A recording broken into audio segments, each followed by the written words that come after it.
স্বাধীনতা কবি বিৰিঞ্চি কুমাৰ ভট্টাচাৰ্য। স্বাধীনতা মইতো লিখিব নোৱাৰিলোঁ তোমাৰ নাম মোৰ স্কুলৰ নোট বহীত, মোৰ ডেস্ক আৰু গছবোৰত লিখিব নোৱাৰিলোঁ তোমাৰ নাম।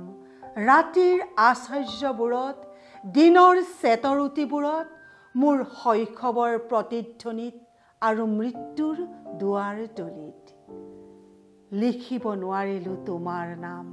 শীতৰ ৰাতিপুৱাবোৰত, গ্ৰীষ্মৰ সন্ধ্যাবোৰত, উদাস চৰাইৰ চুবুৰিটোত, ভাগিব ধৰা ঘৰবোৰত, জোনাকৰ চোতালত আৰু ৰিম জিম বৰষুণৰ কোমল শবদত।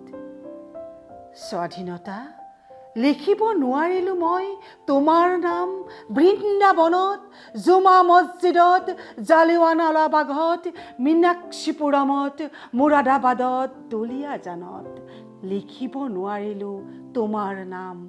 শ্ৰমিকৰ ঘামবোৰত, শ্বহীদৰ তেজবোৰত, সত্যৰ অন্বেষণত আৰু ৩৪টা টাপলি মৰা মোৰ কপাহী কামিজটোত লিখিব নোৱাৰিলোঁ মই তোমাৰ নাম।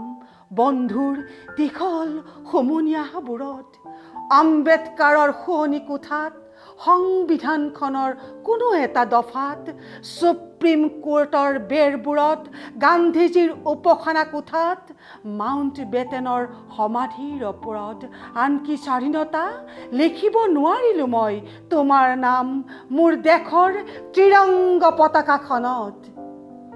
যদিহে কাহানিবা কোনো এক শুভ মুহূৰ্তত কোনোবা দৈৱকী মাতৃয়ে প্ৰসৱ কৰে অষ্টম সন্তানৰ, স্বাধীনতা মোক জনাবলৈ নাপাহৰিবা, কাৰণ সেইদিনাখনেই লিখিম মই তোমাৰ নাম মোৰ দেশৰ অৰণ্য আৰু মৰুভূমিত, বালিত আৰু বৰফত, উদাস চৰাইৰ কণ্ঠত, প্ৰত্যেকটো নৱজাতকৰ শিশুৰ কপালত, ঘৰবোৰত, পথাৰবোৰত, ৰুটিবোৰত, মৌমাখিবোৰত, মোৰ কামিজটোত, আপোনজনৰ হাতৰ তলুৱাত, মুখাগ্নি নকৰা শটোৰ চিতাবোৰত, ক্লান্ত নোহোৱা ঘোঁৰাৰ খুৰাবোৰত, দুখৰ দিনৰ বাঁহীটোত, সুখৰ চোতালখনত, মোৰ আইৰ প্ৰতিটো খোজৰ ওপৰত।